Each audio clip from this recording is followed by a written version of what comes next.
So Interesting. I'm basically just on the phone constantly, either researching artists that are doing projects, going through the internet looking for Christmas movies, then researching, trying to get down to their production companies, find out who the music supervisor is, who's attached to the project.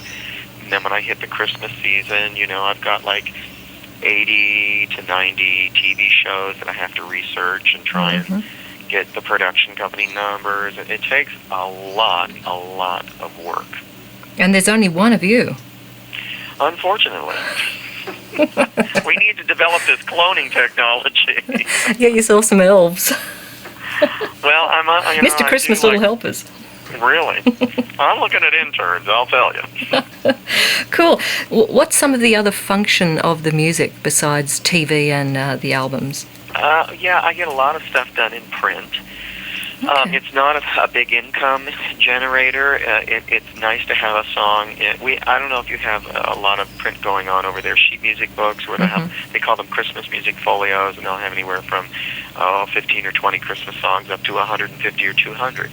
And there's only a couple of. The industry all the way around, in the record industry, in production, TV production, everything is sort of like merging down and down and down into fewer and fewer players. So like here in the U.S., there's only really two major print publishers, and the ones, if they're not using it, nothing's going to happen for you print. There are some very small companies, but it costs you more to do your copyright registration than you'll make, because even with the big companies, if you get a song in a print book, it's probably only going to generate maybe, if it's a good seller, between $200 and $400 over its 3 or 4 or 5 year lifespan. But it does give the song credibility, and I have actually had people find songs that I've gotten into books, and they find the song in the book and they record the song. Wow. And I never pitched to them directly, but I pitched to the book, it got in the book, they bought the book. Yeah. And I actually had like 5 songs in a book that I had suggested to one of the print publishers that was a big seller, and it was a novelty song book. And by fluke, someone was doing an off-Broadway play for the holiday season, and they needed some songs for like an opening, prologue or whatever they wanted to call it.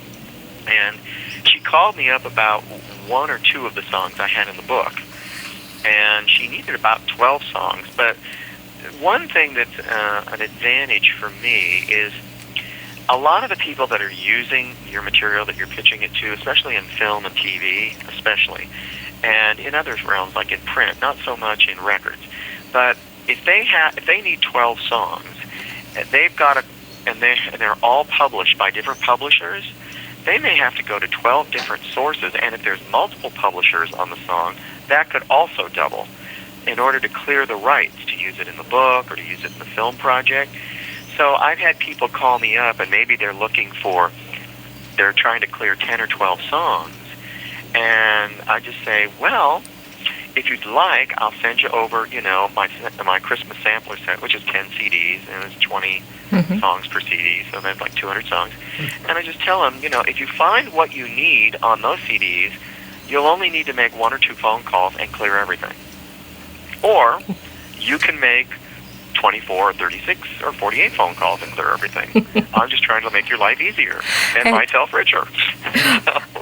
Well, I've been able to, and for instance, on that little off-Broadway play, she wound up using 12 songs, all from my catalog, only because you simplify their life, you solve their problems. Exactly. And that sounds like you did that so well and just slipped in that little product benefit there for you. Yeah, and great. So it just, you have to, figure out ways to, like I say, accommodate them and try and solve their problems so that they come to you the next time and know, gee, it's just I only have to make one stop, and I can get everything I need in that genre there. So like most of these shows, now I may research and call 80, well there's more than 80 people. There's the music supervisor, music editor, and possibly a production manager for each TV show. But of those 90 TV shows, probably only 15 of them are doing anything with any kind of reference to holiday music for their holiday show. Some series that they know are going to be in syndication for a long time, they don't want a holidays episode, only because it'll be rerun and rerun and rerun around the world, and heaven knows in what month.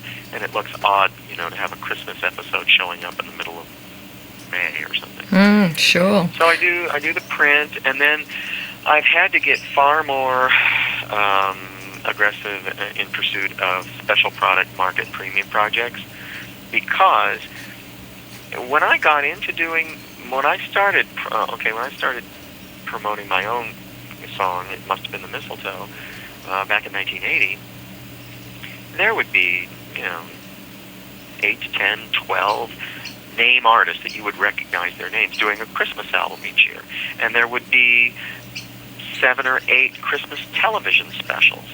Well, now Variety TV died, 10 years ago. It's kind of resurging with all these dance shows and American Idol, but it's not the old format of a major star like a Dean Martin or whoever, Bob Hope doing their annual Christmas show and all Christmas music in that episode. Those don't exist anymore. Now you're lucky if there's 1, maybe 2 Christmas specials.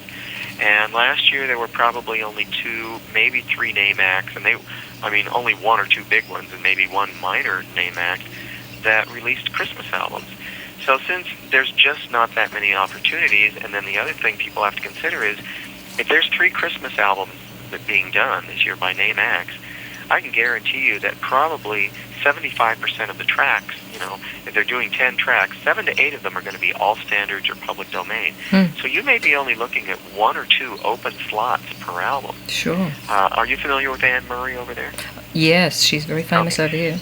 Anne Murray did her first 3 Christmas albums that she did on Warner Brothers. Out of the total of 36 cuts, there was only 1 original. The rest were all old standards or, public domain. Now there must be a reason for that, and I bet you know. Yeah, well, number one, the labels want the artist to do as many public domain songs as possible, because then the licensing rate, the mechanical, is going to be half of what it's going to be if they get one of my songs. And for some reason, and I don't know why, the labels and a lot of label hierarchy seem to think that the public only wants to hear the same old, same old, same old. I personally, maybe it's because I have a vested interest in wanting them to record new songs, I find that very boring. I can't imagine what some new artist this year is going to bring to White Christmas that the other 600 artists who have cut it haven't already visited. Sure.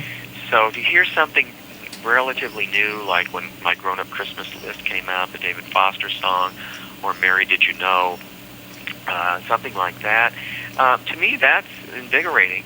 And I wonder, in the regular non-seasonal realm, you get artists who will periodically bring in some old songs, maybe 1 or 2 tracks, but 80 to 90% of their album is going to be new material.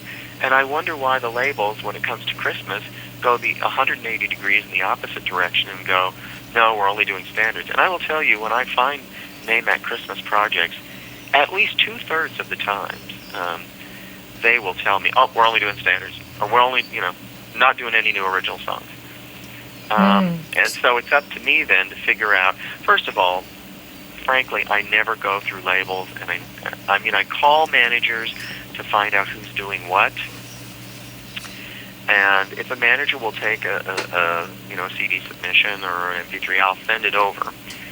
But I don't stop there.